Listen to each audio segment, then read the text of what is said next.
In the summer of 1996, I was sharing an apartment in Huntington, West Virginia. My roommate and I were having similar experiences, but didn't discuss it to each other until I had the scariest moment of my life, supernaturally. What led up to my experience was on different occasions. My roommate and I were having something tapping our feet when we slept. I was sleeping on the couch downstairs one night after falling asleep watching a late night movie. At the end of the couch were my feet, where I kept feeling a thud, like something was hitting the end of the couch where my feet were. This happened a few times on different late nights. Later, my roommate confided she had something smack her bare feet at night while asleep. One evening, arriving home after work at the local pawn shop where I was a secretary, I walked into the apartment and no one was home. So, I walked through the kitchen where the answering machine was located to check the messages. Something in the apartment felt off to me, like something in the room felt weird. Like someone was there, even though no one was there physically. I can't really put it into words. I checked the machine and had my back turned. All of a sudden, something or someone tapped me very hard 3 times on my right shoulder. Frightened, I didn't dare to turn around. Out of the corner of my eye, I saw what looked like a very long, bony finger with 3 raised bony knuckles. The apparition was kind of cartoonish in that it was blue and green, but real bright. I stood still and really didn't know what to do.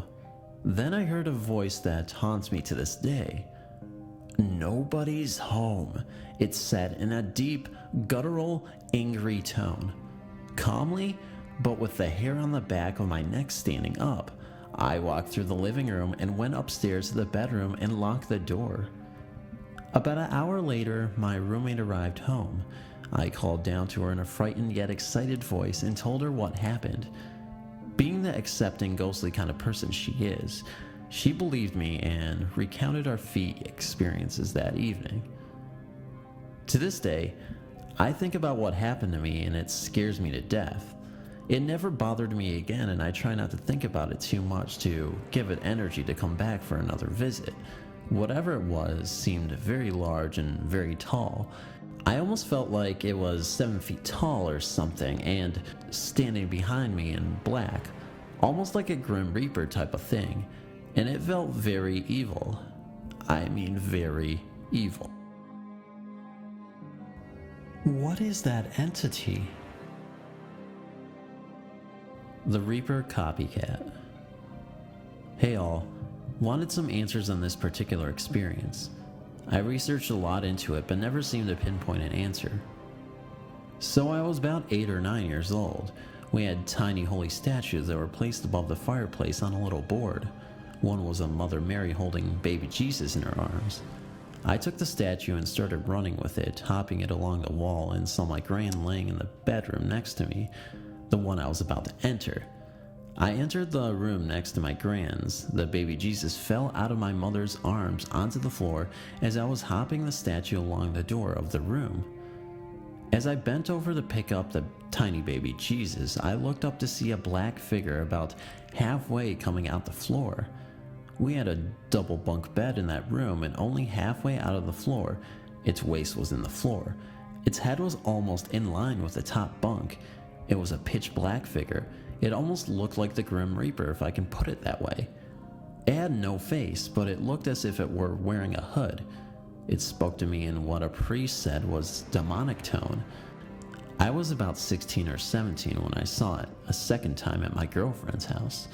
I just walked her to her gate and I peeked through because she was always scared walking through her garden. That's when I saw this huge black figure, taller than a 6-foot wall, pacing back and forth, the far end of the garden. It then went behind a wall for a few seconds before poking its face out around the corner and then continued pacing up and down until a light went on the next door to her house and it vanished. I would really like to know what the thing is. The Reaper. After being laid off from my job as a school counselor 2 years ago, I started doing in-home sale parties to make some extra money. Usually the parties were local, and I didn't have to drive more than about a half an hour from our home near Fresno, California. One evening, however, I was going to do a party in the San Jose area and agreed to do it because it was a big party and there's more money in that area of California. The drive is long, over 2 hours, and I decided I didn't want to go alone. I took my 21-year-old goddaughter, Mandy, with me for company. The party had gone well and it ended late. It was around midnight by the time we were headed over the Patio Pass. The Patio Pass is a stretch of the 152 freeway between Gilroy and Los Banos. This pass goes through a range of mountains, interestingly enough called the Devil Range. Driving this pass at night is scary enough because the grade is steep. There are a lot of big trucks and there are no towns or services on that stretch of road. The freeway is flanked on either side by steep hills. I was tired and very glad to have a chatty companion to keep me awake. As I was driving, listening to Mandy gab away, I suddenly saw a figure dangerously close to the white line that signifies the edge of the lane and the shoulder. This was no place for anyone to be walking, much less someone who looked like the individual I saw. The figure was dressed all in black and was not wearing shoes. The only visible part of the person was the legs, which were very white and thin. There was a black hood over the figure's face, and I passed it so quickly I couldn't get much more detail. I immediately started trying to figure out where this person had come from. There was no place that it seemed it could have come from. There were no houses, stores, or even places for a car to pull out anywhere nearby. I immediately told my goddaughter, but she had been looking my direction, talking about something or another. My heart beat faster and I got chills as I tried to logically figure out why a person would be dressed like a Halloween figure and walking at midnight on a very dangerous highway. Surely the truck in front of me had seen this figure. Someone was going to wreck out of fright just seeing this person so close to traffic. Of course, I couldn't turn around to investigate. There was no place to get off the freeway for miles. As I drove, I continued to look for a car that was broken down or some other way to explain where a person would have come from on this highway. There was no explanation that I could find. That night as I drove, despite the company of my goddaughter, I was very tired. Adrenaline pumped through my veins after seeing the dark figure. It seemed it was the only adrenaline that kept me from falling asleep at the wheel that night. I don't know what or who was walking on that highway that night. It could have been a broken down motorist or a practical joker. If it was a person, they were certainly closer to the edge of traffic than anyone in their right mind should have been. I do know, however, that the inability for me to explain this figure away helped keep me awake that night. It made me wonder, had I not seen this Grim Reaper of sorts, would I have fallen asleep at the wheel and had my turn with death that night? I guess I will never know. Was that the Grim Reaper? I was almost 19 years old and my mother and I had an apartment near Waco, Texas. The tenant before us had committed suicide not long before we moved in, so needless to say, we were very nervous about living there. When my mother would be taking a shower, she would feel an odd presence with her in the bathroom. Also, in her bedroom, which was the room this man killed himself in, at night she'd feel someone sit at the end of her bed. One night after my mom went to bed, I was up alone sitting on the couch in the living room. The end of the couch faced directly down the hall. Sitting on the end that faced the hallway, I began to see a tall, skinny, shadow-like creature, possibly the Grim Reaper. He stood to maybe about 6'6.5 feet tall and dressed in all black. He walked back and forth across the hall from my room into the bathroom, then back in the hall and pointed its finger at me. Then suddenly it came towards me fast, and then was gone. After this event, if I was alone there at night, I'd ride my bike down to a friend's house. It scared me so much to be there alone. 4 months after this event, my father committed suicide. Ever since then, when a family member dies, I would see this black figure before it happens. When I was 8, my grandmother died and I would smell her essence everywhere I went. Butterscotch and Dr. Pepper. And also when my father died, when I heard a certain song that he'd like to listen to, I'd smell cigarettes and grease. He was a truck driver, and so I really do believe that my ability, or whatever you wish to call this, is getting stronger every day. My cousin and I both have these things going on, and I don't deny it at all.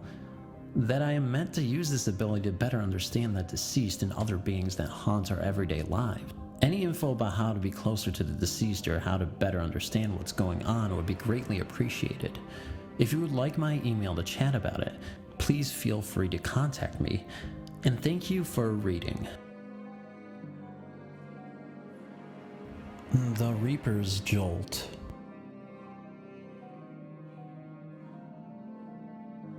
Listen up and let me share you my personal experience. An experience which has stuck with me for the past 20 years, like it happened just yesterday. I will start by describing my living conditions at the time, which may give you a better feel for the surroundings during these events. The year was 1990. I was a Lance Corporal in the U.S. Marine Corps stationed at Camp Luna, North Carolina. I was living in the barracks on base, and contrary to many depictions seen in the movies, our rooms were not open squad bays with 30 Marines each to a cot, but rather decent 3-man rooms with their own bathrooms and actual single-size beds that we referred to as a rack. Now that I have set the stage for my story, let me begin. I shared a barracks room with one other Marine. At that time, no other Marine was yet assigned for our 3-man room, so it was myself and a fellow Marine named Lance Corporal Gray. Our beds were on opposite sides of the room with about 12 feet between us. Headboards, or where a headboard would be if our beds had them, were facing the outside wall with the exit door to the outside between the two racks. It was sometime during the peak winter months at Camp Luini, snow-covered and very cold outside. The time was approximately 2 in the morning when I woke from a very odd dream.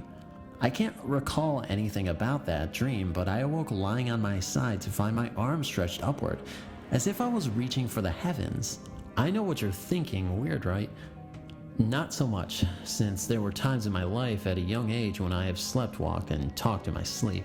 I think most people would admit to much stranger things. So there I was, lying on my side with one arm stretched out to the heavens.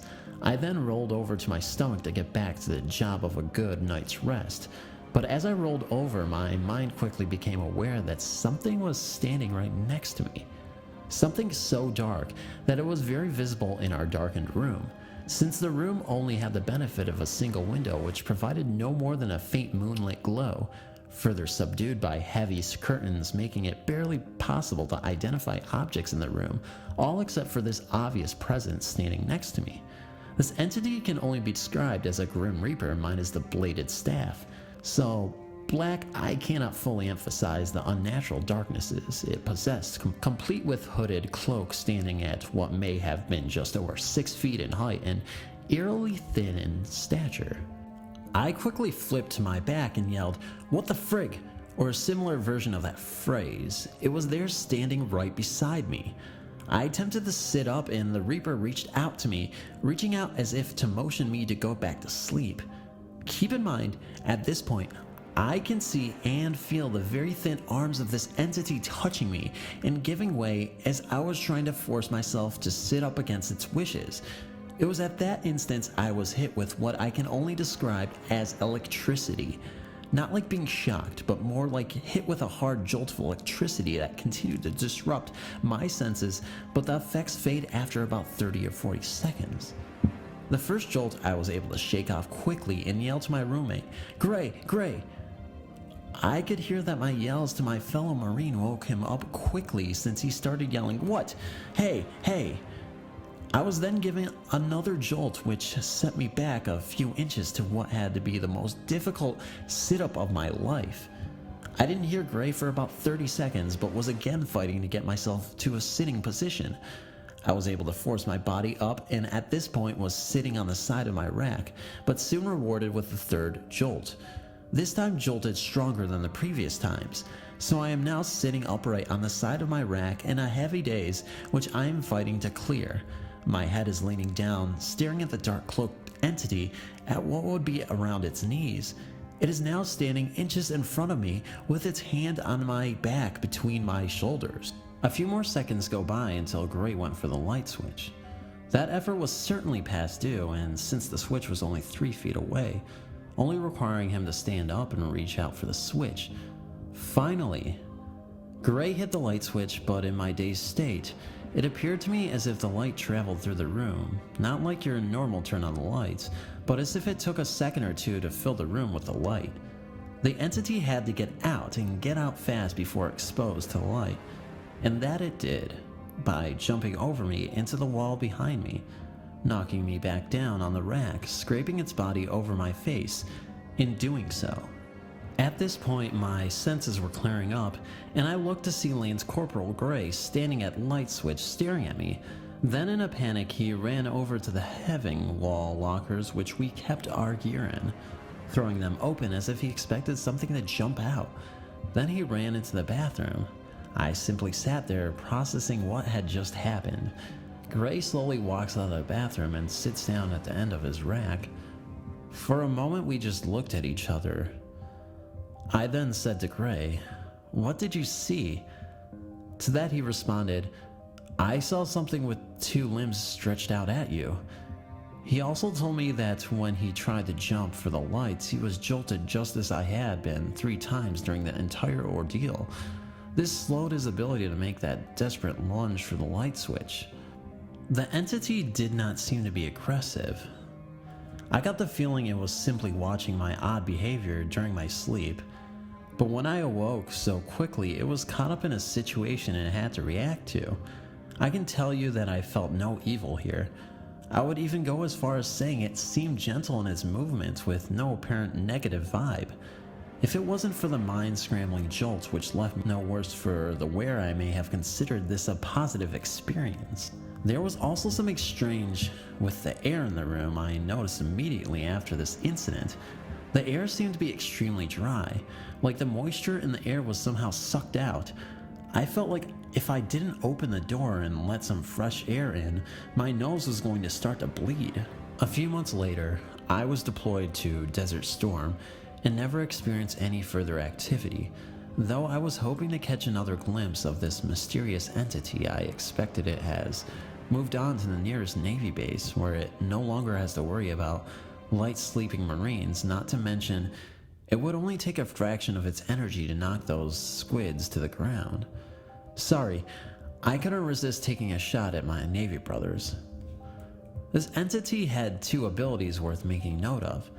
The ability to shock or jolt you with energy and completely disrupts your senses for a limited amount of time, and can do so from at least a distance of 10 feet away. This we know since Lance Corporal Gray was jolted from that distance. The ability to fly and travel through walls.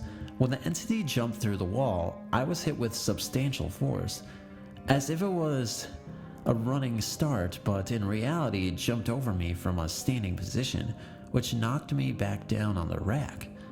This leads me to believe flight is certainly an ability it has. Now you can go ahead and say it. 2 Marines got their asses kicked by the Grim Reaper. Thank you for taking the time to read my story. I have shared the story of my paranormal experience over the years with many of my friends, and to this day I am asked to tell it time and time again just to see if they get the same amount of goosebumps each time. And to those skeptics out there, I can only say, I hope that if you are ever awakened to the reality that there are things out there which cannot be explained, I truly hope your introduction does not leave you fleeing like you have experienced something you need to keep hidden for fear of being seen as a kook, as you may have currently view those of us who have had such experiences. Again, thank you for reading.